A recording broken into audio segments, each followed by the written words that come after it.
Hello YouTube, it is your boy B3 back with another kicking movie reaction review. I'm starting to want to, because my reviews originally were all just kind of quick reactions after watching a movie, and I didn't take a lot of stuff into account.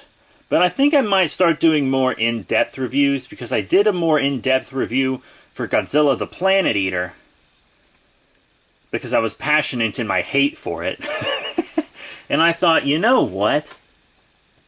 Maybe I should do that some more. So this one's a bit more in-depth than usual. I wasn't writing the review while I watched it this time, though. I wrote it after. But it's for The Shape of Water. Yeah, I'm finally getting around to reviewing this film. Sorry. It was in theaters for a very limited amount of time, and I didn't get to see it. And it also wasn't in a theater near me. And I didn't want to buy the Blu-ray, because Blu-rays, or with something being on TV or something on Blu-ray, are really the only ways I can watch it. But it came back to Redbox, so I was like, hell yeah, I'm going to rent this. And I absolutely adored it. I mean, Guillermo del Toro is one of my favorite filmmakers of all time, if not my favorite filmmaker. I have always had a high respect for his originality, his love of practical effects, because practical effects, in my opinion, should still be the norm, but they aren't. And he goes out of his way to get practical effects used in his films, which makes me very happy. But this film won Best Picture at the Oscars, which I didn't expect. I mean, it's a great pick, but I didn't expect it. It's a romance film. It absolutely is a romance film between a deaf woman, played by, well, not a deaf woman, I'm sorry, a mute woman, played by Sally Hawkins, and a creature from the Black Lagoon Trench-esque mofo, played by Doug Jones. I would rather use a Creature from the Black Lagoon figure for this, but I don't have any of the diamond ones, so you get to look at the trench for this review.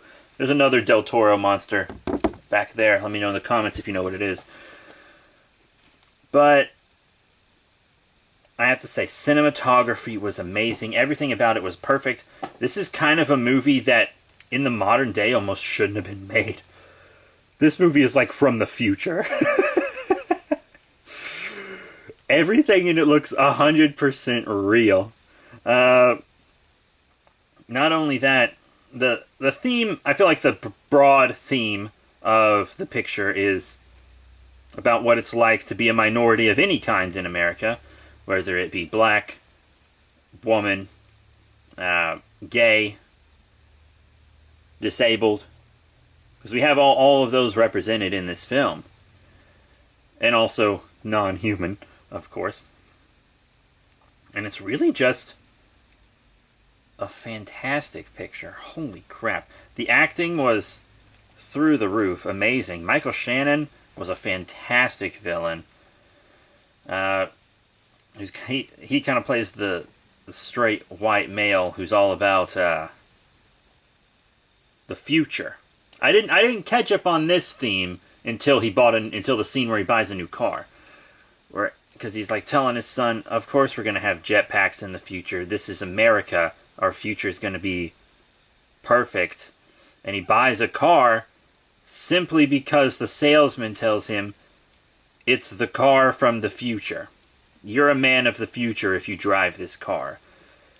So he thinks like he's the future, but he's not the future.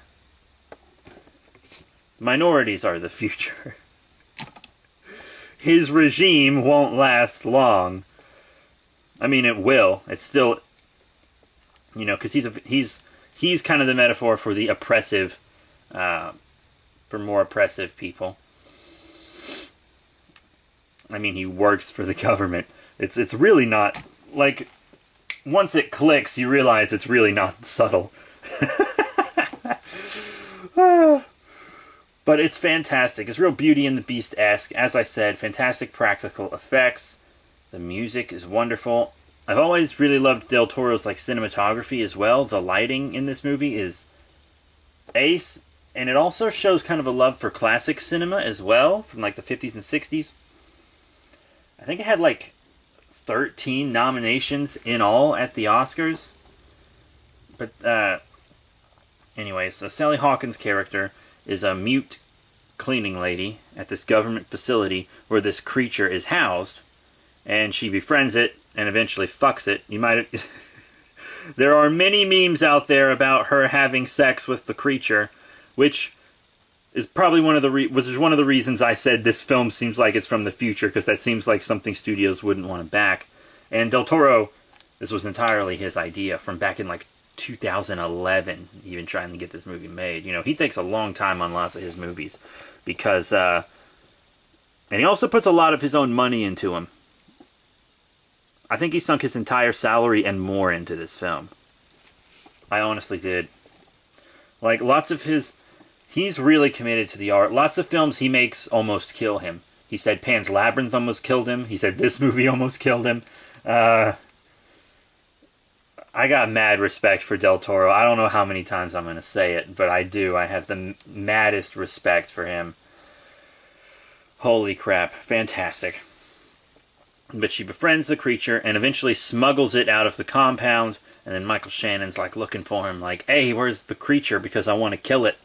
Because the whole reason she smuggled it out was, one, because they were torturing it for really no good reason other than it wasn't human and an affront to God. There's lots of stuff in this film where God is being used to justify stuff that's not cool, like torture and racism and etc. Which also has to do with Del Toro's past, because he was raised in a Spanish Catholic family, and y'all know how Catholics are. His grandmother exorcised him twice, and he laughed at her while she did it because he drew monsters, and that's really sad on one hand, but he looks back on it and thinks it's kind of funny. So, you know, I guess he's gotten over that trauma for the most part. But it's a fantastic film. I don't want to tell you everything about it, because this is a film that you absolutely need to see before you die. I think this film will go down in history as a true classic, and if it does not, fuck you, because it should have. And it should. It absolutely should. And there's just one thing I want to say. I've been thinking this for a long time. I feel like lots of people, when they saw the woman have sex with the creature, which is never given a real name, they're like, whoa, that's shocking. But I feel like if you're like me, a big Star Trek fan, two intelligent people of different species having sex is like a day at the park. Like, you know how many aliens Kirk and Riker have fucked? Come on. Humans fucking sentient creatures of other species consensually is nothing to me. So, that's that. It's a real good film. It's got some real good moments. Oh, like, this moment's kind of spoilery, and it doesn't add anything. And I'm not spoiling story, but I am kind of spoiling some emotion. So keep that in mind before I say this. There's a film where Michael Shannon rips his own fingers off to prove a point, and it was awesome. And his fingers were also a very heavy metaphor in the film. God, what a movie. It faced some criticism for plagiarism, but Del Toro has one of the most original filmmaking minds on the planet, so I don't see why he would ever need to plagiarize anything. But it doesn't seem like anyone outside the person accusing him of plagiarism agreed it was. So that's really nice. Because I support the hell out of Del Toro. I'll see literally anything he makes. Anything. Anything. Anything. To be honest, I think his lower budget movies are better than the higher budget films. But that's it. Definitely see Shape of Water and decide for yourself if you like it. Spoiler alert, you will like it. It is fantastic. But I will be having more movie reviews soon. I might review The Meg. It's at the Redbox right now, and I might review The Meg. I didn't want to see it in theaters because I didn't think it'd be worth paying to see in theaters. However, I think it would be worth Redboxing. I'm mostly just curious to see if it's different than any other Shark Attack or Megalodon movie on the market. That's it. Thank you all once again for your support, and I'll see you all later.